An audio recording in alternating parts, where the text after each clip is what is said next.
हरे कृष्ण। ओं नमः भगवते वासुदेवाय। ओं नमः भगवते वासुदेवाय।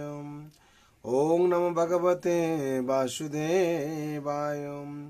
नारायणं नमस्कृतं नरं चैव नरोत्तमं देवीं सरस्वतीं व्यासं ततो जयमुदीरये। नष्टप्रायेषु अभद्रेषु नित्यं भगवत सेवया भगवते उत्तम श्लोके भक्ति भवति नैष्टिके।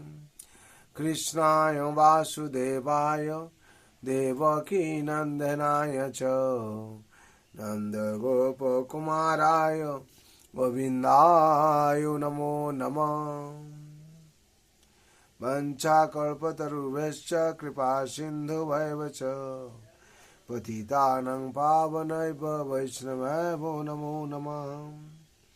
हरे कृष्ण। श्रीमद् भागवत स्कंद 1 अध्याय 3 श्लोक संख्या 43।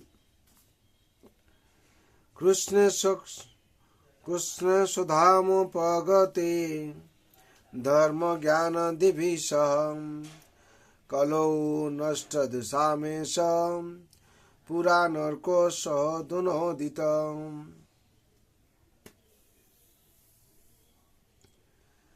कृष्ण सुधामुपगते धर्म ज्ञान दिविशः कलौ नष्टा दुषामेष पुरा नरको दुनोदित। শব্দরে বলা হচ্ছে কৃষ্ণ শ্রীকৃষ্ণ সোধাম শিওধাম উপগতে ফিরে গেলে धर्म धर्म ज्ञान ज्ञान आदि भी युक्त सह सहित कलौ कलिजुगे नष्ट दृश्याम दृष्टिहीन মানুষদের এই সমস্ত পুরাণ अर्क সূর্যের মতো উজ্জ্বল পুরাণ অধুনা এখন উদিত হয়েছে। অনুবাদ। শ্রীকৃষ্ণ যখন তার লীলা সম্বরণ করে ধর্ম তত্ত্বজ্ঞান সহ নিজ ধামে গমন করলেন, তখন সূর্যের মতো উজ্জ্বল এই পুরাণের উদয় হয়েছে। কলিযুগের অন্ধকারে আচ্ছন্ন ভগবত দর্শনে অক্ষম মানুষেরা এই পুরাণ থেকে আলোক প্রাপ্ত হবে। তাৎপর্য। পরমেশ্বর ভগবান শ্রীকৃষ্ণের নিত্য ধাম রয়েছে, সেখানে তিনি নিত্যকাল ধরে তার নিত্য পার্শ্বদ এবং পরিকর্ষ নিত্য আনন্দ উপভোগ করেন।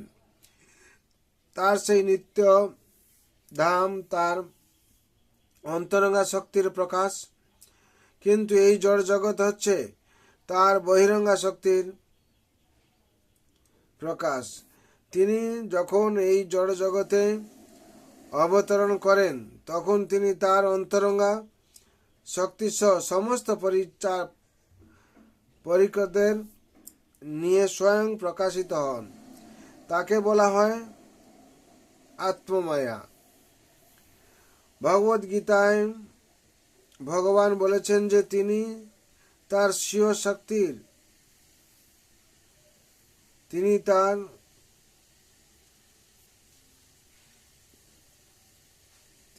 স্থির শক্তির আত্মমায়া দ্বারা প্রকট হন। তাই তার রূপ নাম লীলা পরিকর ধামে ইত্যাদি জড় সৃষ্টি নয়। তিনি আসেন বদ্ধজীবীদের উদ্ধার করার জন্য এবং ধর্ম সংস্থাপনা করার জন্য। ধর্ম হচ্ছে ভগবানেরই প্রণীত আইন। ভগবান ছাড়া কেউ ধর্ম তত্ত্ব স্থাপন করতে পারে না। তিনি অথবা তার শক্তির দ্বারা আবিষ্ট উপযুক্ত প্রতিনিধি কেবল ধর্মতত্ত্ব নির্দেশ করতে পারেন। প্রকৃত ধর্মের অর্থ হচ্ছে ভগবানকে জানা, তার সঙ্গে আমাদের সম্পর্কের কথা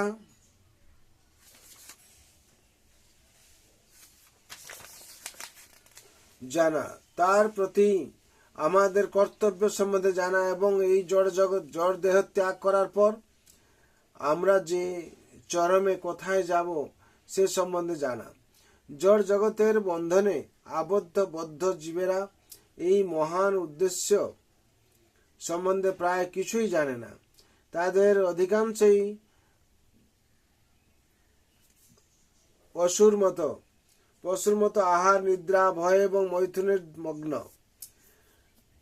তারা ধর্ম, জ্ঞান অথবা মুক্তির অছিলায় ইন্দ্রিয় তৃপ্তির প্রচেষ্টায় ব্যস্ত। বিশেষ করে এই কলিযুগে তারা আরও বেশি অন্ধ হয়ে পড়েছে। এই কলিযুগের জনসাধারণ এক উন্নত স্তরের পশু ছাড়া আর কিছুই নয়।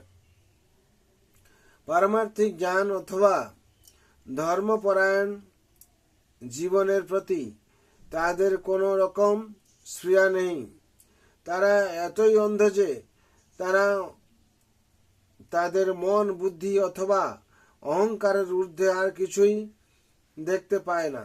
কিন্তু তবুও তারা জ্ঞান, বিজ্ঞান এবং জাগতিক উন্নতির গর্বে অত্যন্ত গর্বিত। তাদের বর্তমান দেহত্যাগ করার পর তারা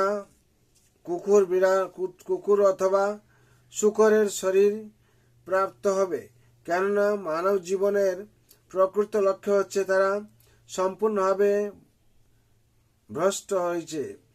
কলিযুগ শুরু হওয়ার কিছু পূর্বে পরমেশ্বর ভগবান শ্রীকৃষ্ণ এই পৃথিবীতে আবির্ভূত হয়েছিলেন এবং ঠিক কলিযুগ শুরু হওয়ার প্রারম্ভে তিনি তার নিত্য ধামে ফিরে গিয়েছিলেন। তিনি যখন এখানে বর্তমান ছিলেন তখন তার কার্যকলাপের মাধ্যমে তিনি সবকিছু প্রদর্শন করে গেছেন। তিনি বিশেষ করে ভগবত গীতার বাণী দান করে গেছেন এবং ধর্মের নামে সে সমস্ত প্রবঞ্চনা সমাজে চলছিল সে সব তিনি নির্মূল করেছিলেন। আর এই জগৎ থেকে অপ্রকট হওয়ার পূর্বে তিনি শ্রীল নারদ মুনির মাধ্যমে শ্রীল ব্যাসদেবের মধ্যে শক্তি সঞ্চার করেছিলেন। শ্রীমদ্ ভাগবত প্রণয়ন করার জন্য এইভাবে ভগবত গীতা হচ্ছে এই কলিযুগের অন্ধকারাচ্ছন্ন মানুষের জন্য আলোকবাহী পথ প্রদর্শকের মতো। অর্থাৎ এই কলিযুগের মানুষ যদি জীবনের যথার্থ আলোকপ্রাপ্ত হয়ে চায় তাহলে কেবল এই দুটি গ্রন্থের শরণাপন্ন হতে হবে এবং তাহলেই তাদের জীবনের উদ্দেশ্য সফল হবে। ভগবদ্গীতা হচ্ছে শ্রীমদ্ ভাগবতের প্রাথমিক পাঠ। আর শ্রীমদ্ ভাগবত হচ্ছে জীবনের সার, সর্বস্ব, সাক্ষাৎ শ্রীকৃষ্ণ।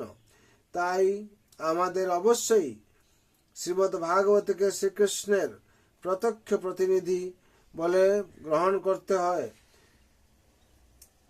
শ্রীমদ্ ভাগবতকে শ্রীকৃষ্ণের প্রত্যক্ষ প্রতিনিধি বলে গ্রহণ করতে হবে।